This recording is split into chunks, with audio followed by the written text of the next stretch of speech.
Good morning. Good morning. How are you? And good morning, everyone watching. It is January 26th, 2026. And it is 1 degree outside here in Chicago. And Balmy. everywhere across the country is feeling weather today. Tom is not going to work because in New York, they have, I don't know how many inches of snow and ice. And I'll check in with him after the show. And I was just saying to Kyle that I walked the dogs today and it felt balmy at 1 degree. I'm Ann Rossley, here with Kyle Harvey. We sell real estate in downtown Chicago. And today we're going to talk about living in a cold environment and how you take care of your home. We're also going to talk about the market. And it's good to see you today. Good to see you. Yes. And it's cold. I mean, above zero, okay. Below zero, not so okay. Not so much. Not No. so much. Anyway, We should have shot the show from the Pedway. no. Hey, that is a cool thing. People, if you don't know about the Chicago Pedway, you can walk all around the loop underneath the ground and stay warm. I used to when we worked in First National, which is to go to federal court in cold days. Yeah. I'd go into the subway and walk the platform all the way to the stop for the federal court. I'm out. It's a cool trek. Such big babies, but you know what? It worked. Yeah, absolutely right. So we have, the weather is obviously a big topic across the country. We're going to bring it into real estate today. I'm going to do a little stats thing, but it's going to be different because if you watched last week, you know, we have like no inventory in Chicago, historic lows on all fronts, all price points, all property types. And I don't want to tell that story again. So I'm going to tell a different story today. She's gonna make one up.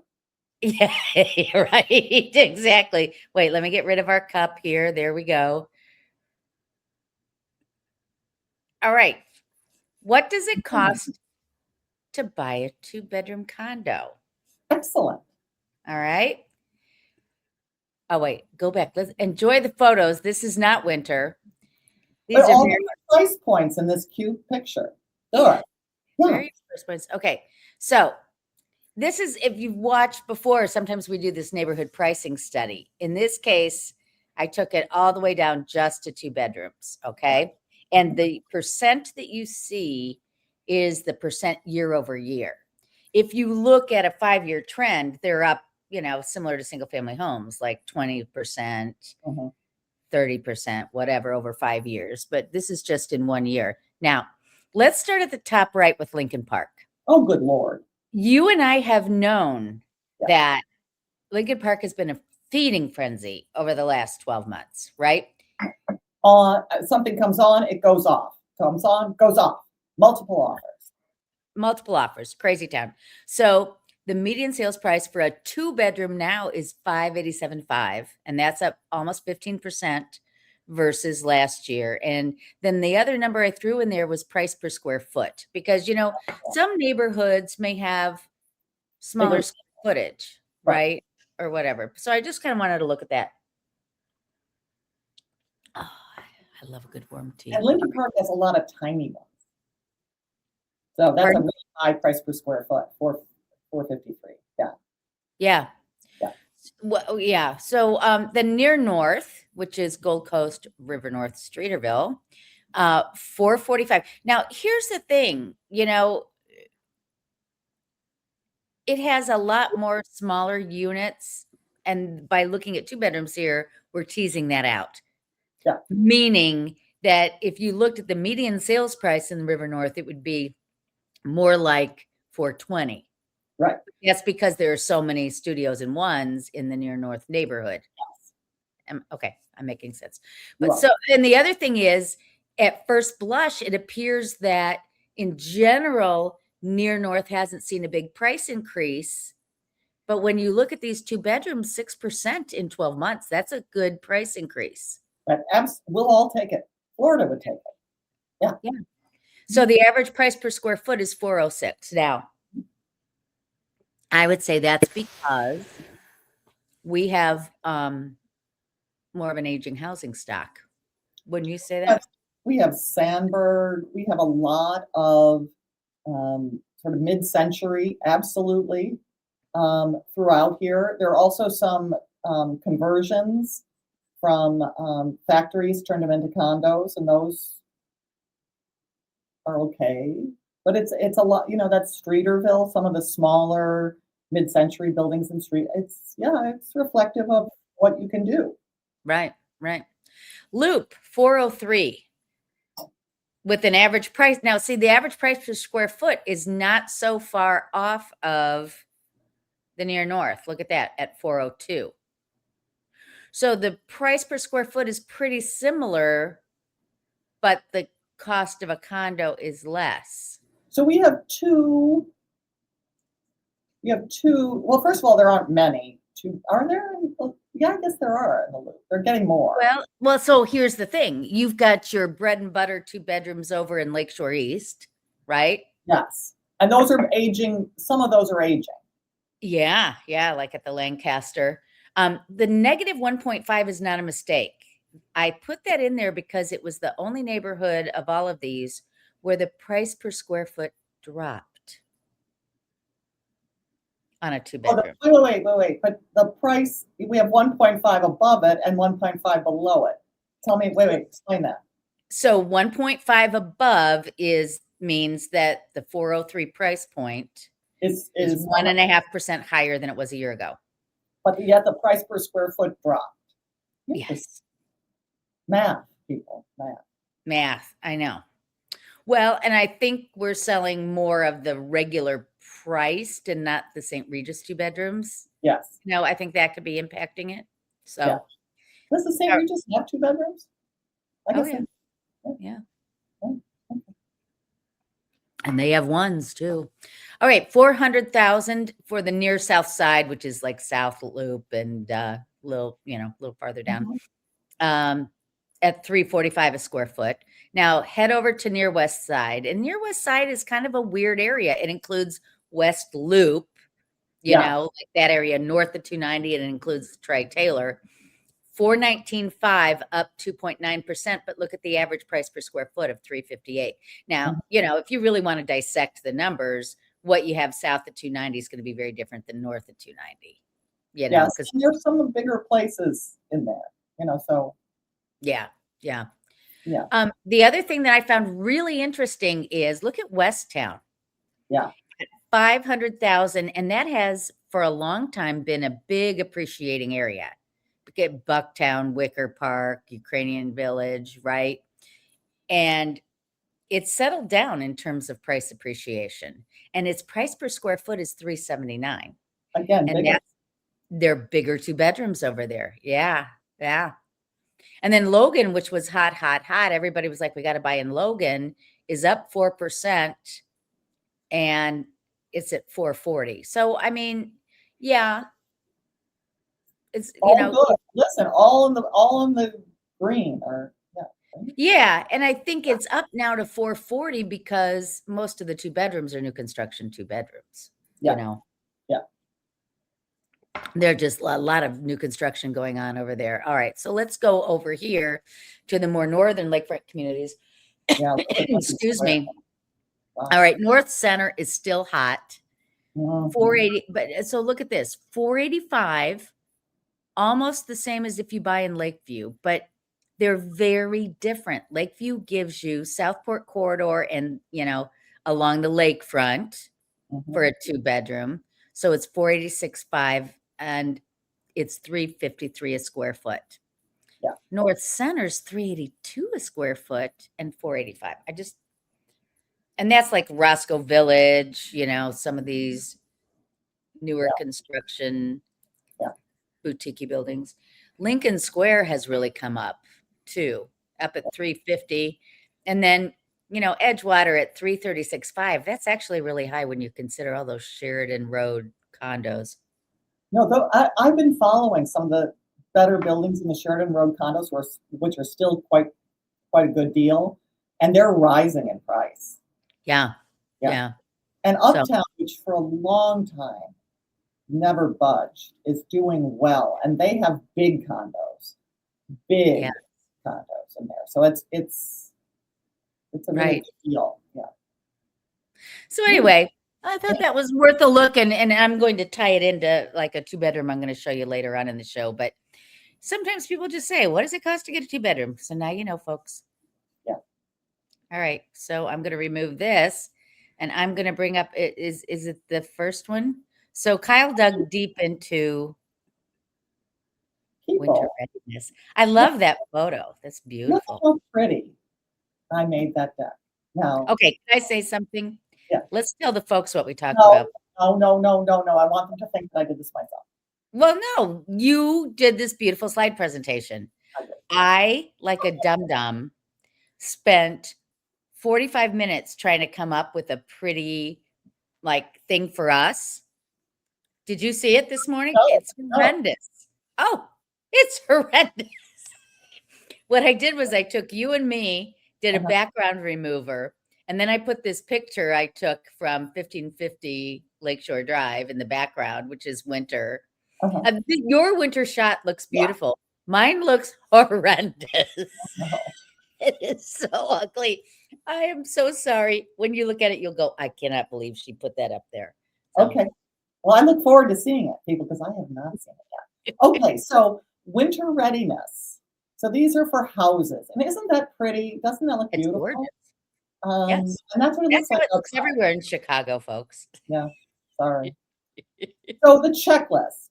And we're going to go through each of these. I'm not going to go into it now, but we're going to talk about how to, and this is actually a smart one, sealing the envelope. Um, we're going to concentrate on windows, doors, insulation in the attic. All of this is going to keep your house in good enough shape to survive this nonsense. Yes. First, plumbing.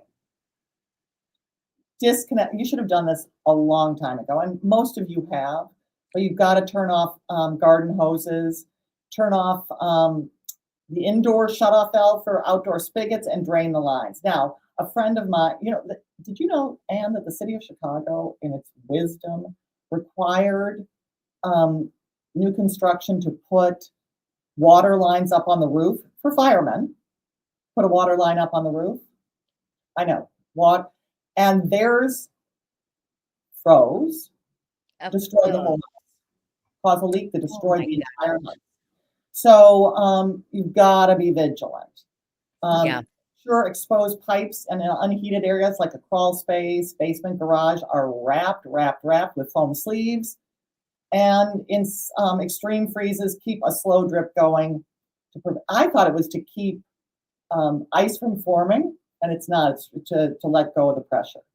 I didn't know that. Okay. So do those things on your house.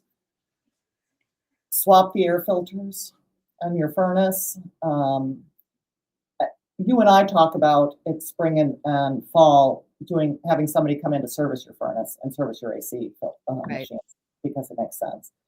Make sure your smoke detectors are smoke and carbon monoxide detectors, and make sure that they're working. If you've got a chimney, have it swept. And also, if you're not doing fires, make sure your flue is closed, because heat escapes through the flue. And again, carbon monoxide. Surprisingly, there are people who do not clean their gutters, and that is a recipe for disaster. We are also getting a lot of ice on trees. I've been looking out my window on the trees, and they're all covered in ice and snow, and you don't want a big tree limb coming down on your house. So during the warmer months, you're going to do tree trimming and get all the ice melt you can for your steps. I don't know about you. I watch Instagram, and the feed, there's something wrong with me because the algorithm shows me people slipping on ice, and I try not to laugh. That's funny. I have to say this. So, when we lived in our house, we had a lot of gutters. And who cleaned them we had a group of firemen that on their off hours would go around. Like 4 guys would come and they go and they'd clean it all up. And it was perfect. They're not afraid of being on ladders, like I am. Yes. They come in, because the firemen work like on so many days and then they're off so many days. It gives them a chance to do some side gigs. And so, yeah, so that was, and I didn't have to get up on my ladders. So I also, my Instagram feed, I live in a condo, people. I don't know why this is in my Instagram feed. Have these gutter covers, gutter protectors. And I asked my sister who's got a house if she's got them. She says yes. And yet still, you got to make sure they're clear. Right, because the leaves can just sit and cover. Yeah, they have to be. Yeah. All of it. So anyway, there you go, people. All right. But those are the key things. But again, if you do the things to make sure your envelope, your house, the exterior, is intact, well insulated, without risks of water damage by interior pipes bursting, whatever, and you'll be okay. But you got to do that work, and it's not fun. Then we have condos. See? That's a lovely picture. Well, AI helped with that picture, people. I did not choose that picture. Oh. So there's two, it's interesting. So shared risk. When you live in a condo, one of the benefits of living in a condo is it's not all on you. The condo association, especially if you live in a building with an engineering team, is going to take care of most of it. If you're in one of these 3-person, 3-owner condos, it's tricky because you need to be much more on it, even though you're sharing risk, but you're sharing risk across 3, and you're sharing risk with 3 other non-professionals. So, just heads up. Yes, you could pay a low HOA, but no, you got to know these things and do things yourself. Treat it like, if you were in one of those small condos, treat it like a single family home. The key focus areas for you then will be your internal climate control, your windows and slider maintenance, vacation prep, and insurance review. I leave my thermostats at 65, just because, but you could go to 55, but not anything below that. You're not going to want to do that. What do you do, Anne, for your condo when you go out of town? Oh, yeah. I typically keep it at about 60.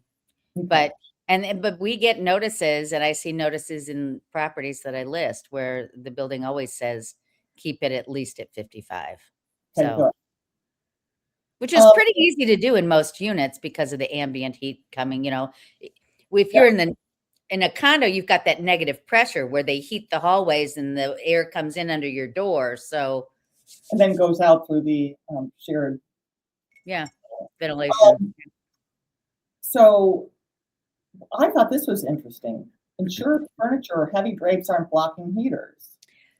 We forget that all the time, don't we? Because everybody puts their furniture where they think it's aesthetically pleasing and forget that. Yeah.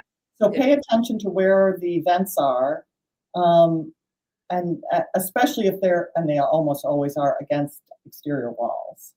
Yeah. Right. And replace all filters or have the building replace them.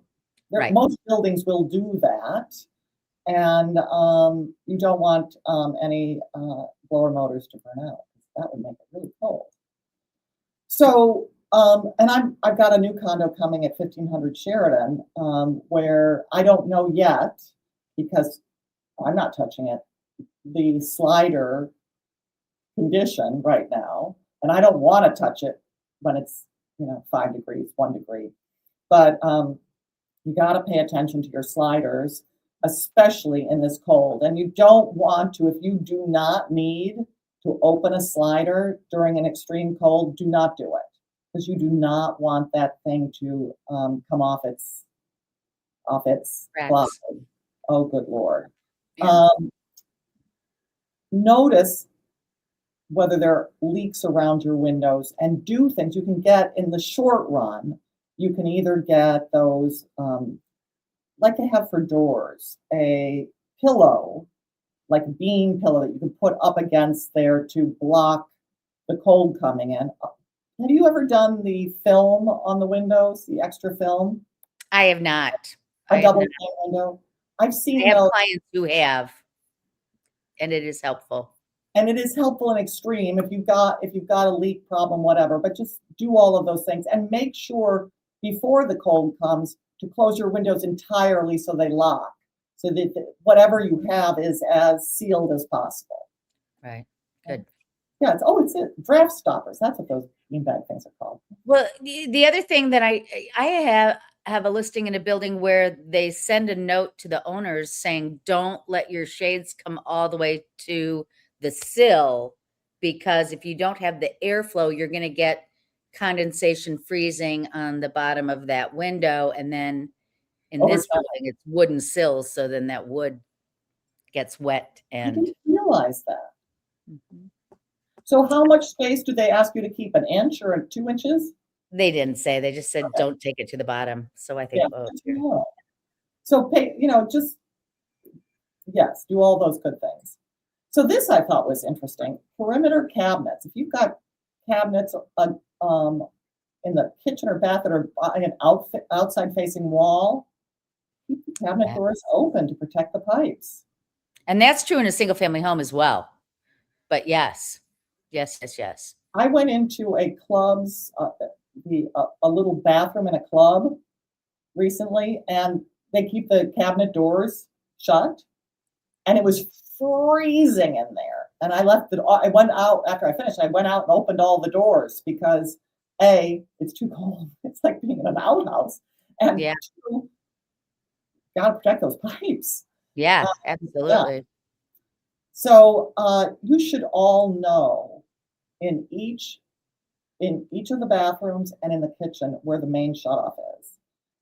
So sometimes there isn't one shutoff, but there's shutoffs in each bath, in each room that has water. Know where they are and how to turn them off in case there's a leak. Yeah. Good. And the visual. Okay, there's a visual.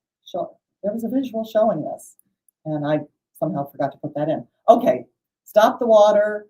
This is if you're going out of town. Stop the water, open faucets, and know your emergency contact. Yeah. I'm going to also say this for people who live in big condo buildings. Let management know that you're going to be out of town and have the engineering staff come by every day if it's super cold like this, or every other day, or once a week if it's not super just cold. to check on it. Absolutely. Your neighbors will appreciate it. And remember the shared risk. Something happens to your unit, it doesn't just affect your unit. It can really affect the ones below you and the ones below them, and it can go down 4 or 5 flights. Water damage. So really, you've got to do these. You've got to take care of for yourself, but also for everybody else. Absolutely. And have enough insurance. But the condo association will likely tell you how much insurance you have to have. But nobody wants to clean up water damage in the middle of winter. Oh. No. No. Nobody. So you've got some pretty properties to show us. Well, I want to show you one thing first. Uh-oh. Can you see that? I can. It's Wellington. Yes, it's Wellington, corner of Clark and Wellington. So I was just talking about 2 bedrooms, and there was a reason for that. This is a 2-bedroom that is on the market. I wanted to share it with you. And I want you to guess the price. It's a walk-up. In Lincoln Park, or no, in Lakeview, Wellington. Wellington. Well, yeah, just north of Lincoln Park and very close to the lake. You're about 5 blocks from the park. I'm picturing it in my mind's eye. Okay. Okay. 2 bedrooms. How many square feet? Oh, it's big. 1,100. No, it looks bigger than that. I know it does, but that's what they Okay, said. it's good photography, people. It's very good. Okay. Kitschy kitchen. See the green and the pink tile? 2 windows. Yeah.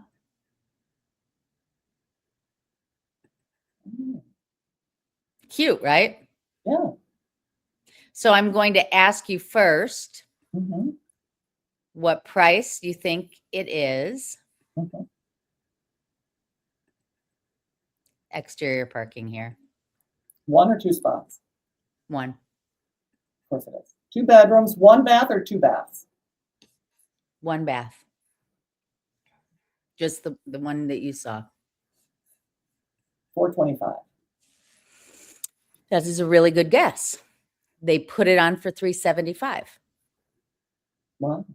And Okay. and that was based on comparables in the building. Yes. So, I mean, they were not just putting it down, just okay. No, that's So actually a good price. Uh-huh. How many offers? That's what I was gonna ask you next. How many it was on just the weekend. So if it was on at 375, I think they got 10 offers. 22. Yeah. Yeah. And I bet you it goes for 425. Yeah, it'd be interesting to see. One of whom was my buyer who, yeah. And this is the other thing. I had Key Mortgage call because that's one of the things, that we do. And our lender was out of town. And so her boss, Michael Polera, called. What a terrific guy. He's like the manager, and he's calling the listing agent to talk about the qualifications of my buyer. And the listing agent told him there were 5 cash offers. So we haven't gotten the official word of no, but and I know that we were not at 425. So I'm guessing, that's not going to be for us. But okay, so it's under the median sales price for Lakeview, right? And we talked about this last week. We're mentioning it again today. There's just no inventory on the market right now. And sellers, if you have a place you want to go to and can find a place to go, sell, because you're going to do well for sure. Not only that, but I've been talking to my sellers who all want to price it for all these price increases. And so they want to price it at 425. At 425, you might get 3 offers. Right. Maybe. At 375, you're going to get everybody and then you'll do better. At 425, you might get 3 offers, but they'll be at, maybe 400. Right. No, that's exactly right. So, remember too, this weekend, it was this weekend, Kyle, when we had the frigid cold and we had the snowstorm yesterday, and it was insane the number of people that were there. I have a pre-listing at the pre-listings at 1500 Sheridan and Wilmette, right across from Plaza Del Lago, and I was showing it to some people. We haven't gone on the market. We haven't even fully priced it yet, and tons and we had a showing scheduled for Friday at 4 p.m. and it was 5 below 0, and I said, "Can we reschedule? It's dangerous to go out." And I had some pushback. They were like, "Why?" I know. Well, I think that's how people are right now. They are so frantic to find property, they'll put their lives in danger going outside to go look and compete, right? Yeah. And the reason I got nervous is not even the walk from my car to the building. It's the outer drive, because God forbid something happens. Yeah. I could freeze to death, and I don't want to. It's just like not worth it. So I wouldn't want to either if I were you. Yeah, not out there, not worth it. So, but we then saw it on Saturday when it was 7 degrees. Fine, 7 degrees versus -5, different, very different. So anyway. Well, for our viewers, and we've done this in the past, but let's go through it again. Let's just take turns, go back and forth, what they should do to win in a multiple offer situation. So you say one, I'll say one. Back and forth. Have your financing lined up so crystal clearly in advance with as much information that makes you look like a cash offer as possible. Right. And Key Mortgage can do that good as cash thing, and we didn't have enough time to do that this time. It takes a week, and they will do a real hard pull of your credit, unlike a pre-approval where they'll do the soft pull. So you have to be serious, but if you're not cash, that'll at least give you, right? As good as cash. Right. Okay. What's the next one? I just did that one. You do the next one. Okay, I'll do one. You know, the terms, you Yes. know, you want to put as much earnest money down as you're comfortable with because that money's going to be applied to closing and it's protected through the contingencies. But you look like a more serious buyer when you put more money down. Yes. And so you say money down and earnest money. So money down meaning the more you Well, look I at, meant earnest money. Yeah. oh, Obviously, you want to put as much money down on the loan, but also for earnest money. And so I don't know what you're seeing. I'm seeing a lot of 5% for earnest money, for oh, serious earnest money. yes, But yes. I think you need to be at least 5%. You know, when I started in the business 35 years ago, everybody was putting 10% down as earnest money. It was hard written into the contract even at that point. Really? Yeah. Well, Yeah. 5% is really very standard for total earnest money. Yes, it is. But I'd Yeah. even say go above that to show real seriousness I because agree. yeah, Yeah. Absolutely. I think that'll make it look better. I had on one of my listings this weekend, somebody put on the contract, um, not as is, because what the seller said was, if there's a structural defect, if there's a material defect, if there's a safety situation, we'll talk about that. But that's the only thing in the inspection that you can bring up, because I don't want to be off the market for a week only to have you say, you know, the cabinets stick and I need this other small thing, which I think is fair, totally. right? Well, I would do that anyway.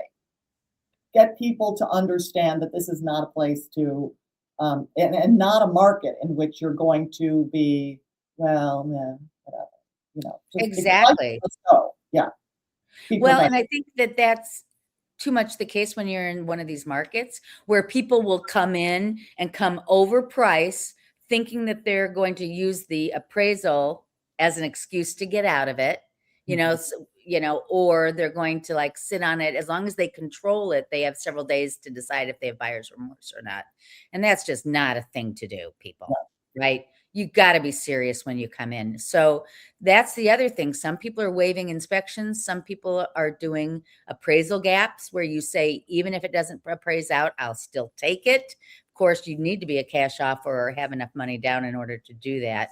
Um, trying I also would not get my heart set if the seller's agent isn't a strong agent.